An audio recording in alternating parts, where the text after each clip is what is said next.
Rising, grand rising this morning on the happy resurrection day. Our King lives and comes. I hope y'all are ready for the April 8th CERN activation eclipse. Really do. I hope y'all are really taking this seriously. So, I take traumatic brain injury seriously. So, let's talk about the physical, the emotional, and the cognitive components of when you do have a brain injury. People don't realize when you take a lick to the brain, you have all kind of neuroinflammation. You could have injury to certain regions of the brain. Like I have had a 5-car pileup. I've had a literal military tank lid dropped on my head, which as a child burst my head open. I look back at all the traumas, concussions, and things I've had to the head. I had a golf club hit me in the jaw. I'm like, oh my gosh, my poor brain. 5-car pileup for 25 years. I was bedbound on Oxycontin out of my mind. So you're talking about drugs too. Usually when you have all these injuries and such that you use to repair your brain when you really need rest, hydration, sunshine, and herbs like lion's mane and ginkgo and turmeric to get that neuroinflammation down. So the three components, as I said, there are physical, emotional, and cognitive components to traumatic brain injury. So the physical is frequent loss of consciousness. You can have post-injury amnesia. I had that after my car wreck. I could not remember crap. I would drive and I would get lost. I still, sometimes this day, I'll be driving and all of a sudden I'm like, I have no idea where I am. And I'm learning to be very patient with myself and not get frustrated. But it's very frustrating when you cognitively cannot perform. Headaches, migraines, dizziness, vertigo. You just feel like, you hear even tendonitis sometimes, the ringing of the ears, light sensitivity, sound sensitivity. Oh my gosh, when you have a traumatic brain injury, that's why you're not supposed to be watching TV after a concussion and you're supposed to be laying in a dark room. Seizures, blurred vision, dry eye. This is something that I battle with constantly and chronic pain. Once you've had a really good lick to the head, it lingers. You have to really stay on top of your cognitive protocols. And every day I have to work on feeding my mind, on making sure my thoughts are in line. Because when you have traumatic brain injury, let's talk about the emotional, the anxiety, the apathy, the depression, personality changes. People tell me after my car wreck, I do have some personality changes where I'll snap at you. I'm like, wow, where is that coming from? That's frustration. Post-traumatic stress, well, that's where it comes from. You trigger me, I will snap on you. If you make me feel unsafe and I feel like you're threatening me or coming at me in any shape, form, or size, I will set up a boundary and I will verbally, and if I have to, physically make you respect my boundaries. It's 3 years of martial arts. You don't want to cross my boundaries. When you have post-traumatic stress, the first thing, honestly, you have to identify is what triggers you. Secondly, how to cope with that. Do you tap? Do you breathe? Do you touch, taste, see something, draw something? Do you go get massages to get back into the body after you're disassociated? Traumatic brain injury is no joke. And people get so frustrated with people that have post-traumatic stress when it's trauma that might be the center of your argument. You might not even have anything to do with the triggering of that person. Well, you did something that triggered them. But the way they respond to you has nothing to do with you. It's trauma. It's trapped fear, not feeling safe, not feeling heard, not feeling seen, and you are in a fight or flight mode, and it changes your personality. It's like a monster moves in. That's why I'm getting certified to deal with trauma. I've gotten the first step of getting ITR certified.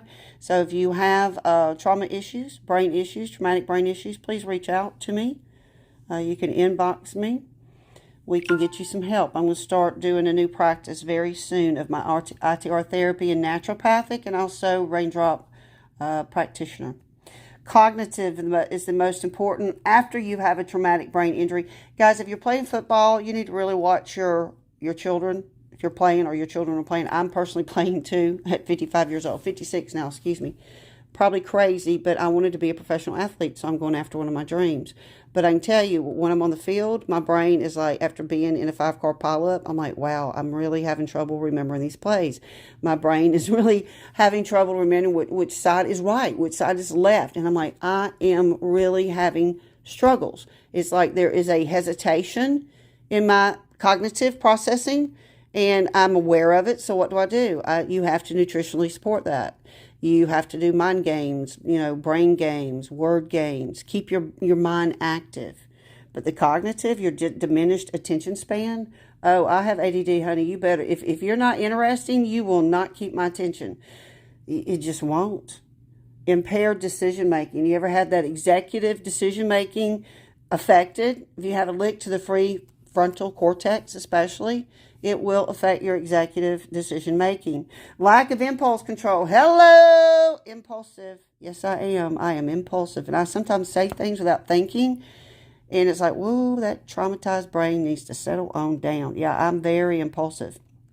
You can also find people with post-traumatic stress or brain injuries.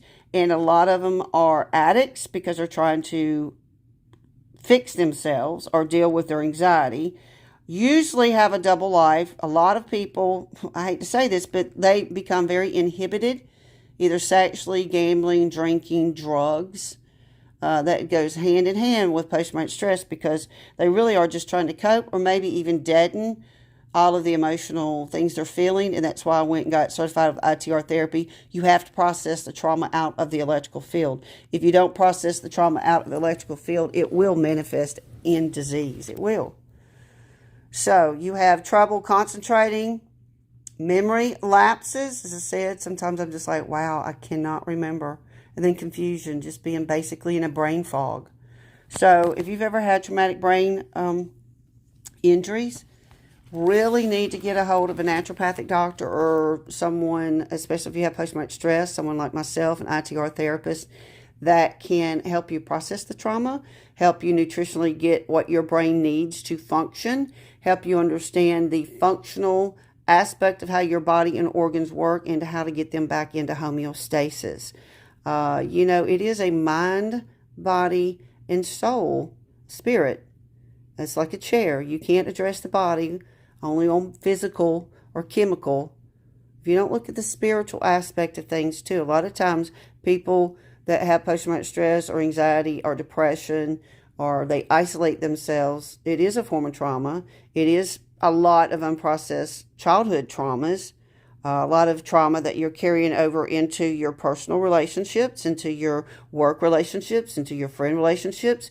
If you have a codependency or you have narcissistic tendencies, oh my gosh, I can see a narcissist a mile away. And let me just say a little bit about narcissism abuse. I really want to end this under 10 minutes. Narcissism really affects the brain because they abuse you.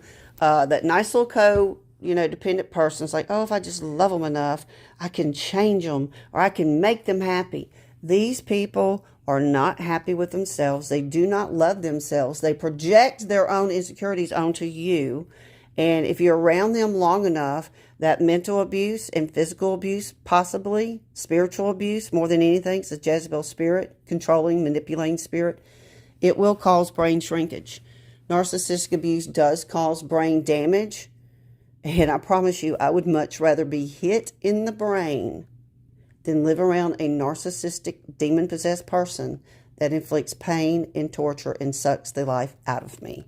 And that's just a little side tip on me. But this is the moderate and severe traumatic brain injuries and how it affects the brain physically, emotionally, and cognitively. Love y'all. Have a great day. You can heal.